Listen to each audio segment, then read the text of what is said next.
We've looked at the Xbox Series consoles 1 year on, but what about Sony's entry into the fight? Well, given that they've shipped 13 million of the things in spite of global supply issues, seems to be doing pretty well.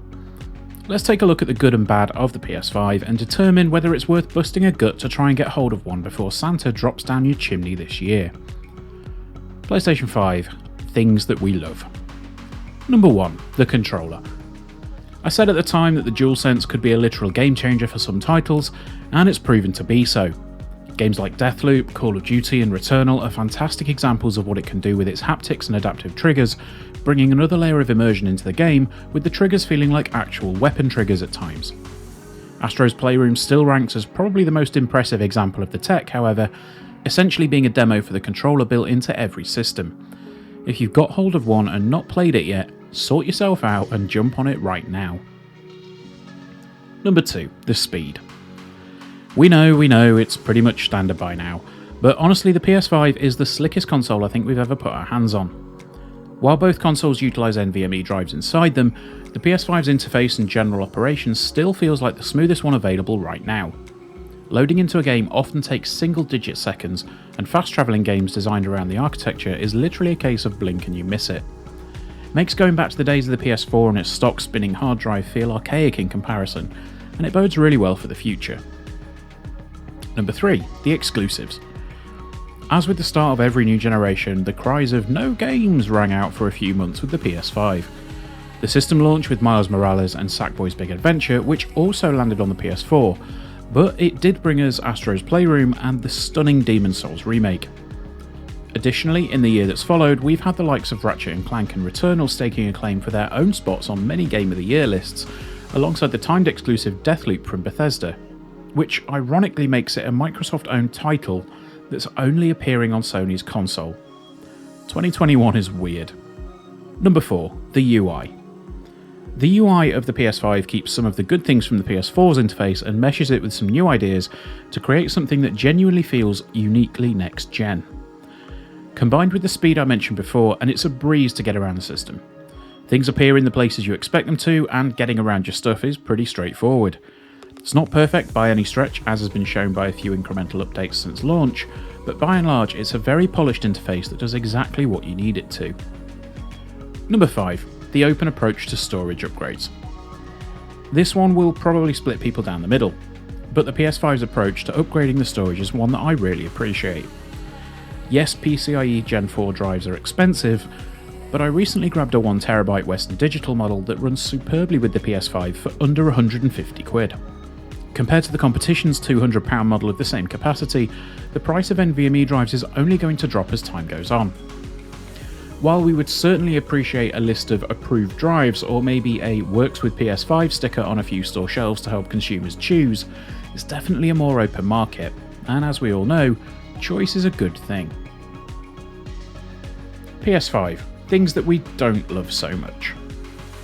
Number 1, confusing upgrade paths and save transfers. Starting off with one of the biggest bugbears of a large number of PS5 users. Compared to the Xbox's smart delivery and cloud save infrastructure, the way of doing things on the PS5 is just... well, it's bad. It started off really bad, but with recent games like Ghost of Tsushima, it's definitely gotten less bad. You want to get the PS5 version of a game? Sure. You'll need to make sure that you buy the right version on the store, then download the right version once you've purchased it, although to Sony's credit, the recent firmware update has made this a lot more obvious. But then, if it's a technical upgrade, you need to make sure that you've booted the PS4 version up to export your save, and you get the point. It can be a very convoluted process, and it's something that should be much more straightforward. With more and more people upgrading and downloading enhanced versions of titles, the saves should just work, and sometimes they just don't. I have no idea what the fix is, but it's something that we'd ideally like to see pretty sharpish. Number 2, redundant menu options. This is more of a personal one for me, but the one thing I was genuinely excited about when I got my hands on an early unit was the option to default every game to invert the Y-axis on a controller. It is, after all, the proper way to play. Fight me. The problem is that this option just doesn't work for a huge number of titles. In fairness, first-party titles pick up on it, but almost every single other game I've tried still needs me to scroll through the menus, figure out if it's in the control or the camera options, then flick the switch to invert the stick's Y-axis. It's just so annoying. The option is something that was missing from the last gen at a system level, but it's right there in the system settings, and for whatever reason people aren't using it. My guess is that this is the same for the performance or quality mode toggle as well, but most games tend to default to performance mode, which is what I've got it set as. Developers, please, I'm begging you, please start hooking into the system level options. I just want to jump into a game and not have to immediately look at the ground to see if the settings are applying or not. Number 3, the size. It's fucking massive, innit?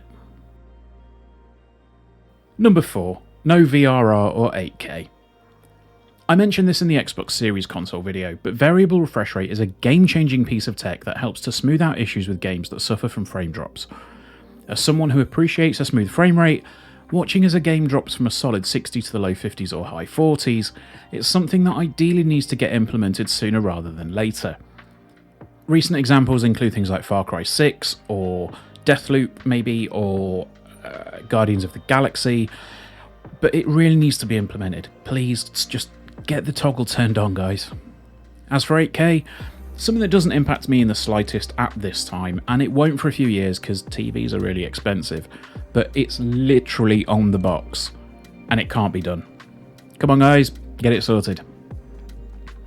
Number 5. The cost of games and a lack of a Game Pass competitor. I said in the Xbox video that Game Pass is essentially a cheat code for Microsoft, and when you look at the PS5, it becomes immediately apparent. With a bunch of developers slapping an extra tenner on the cost of their games going forward, with some even having the gall to charge up to £90 a time for the cross-gen versions of their games, it makes Game Pass and Smart Delivery look unbelievably desirable. Returnal is a great example. I would happily recommend that game to anybody to check out, and it feels like it's a very hard sell when it's on the market for around 70 quid.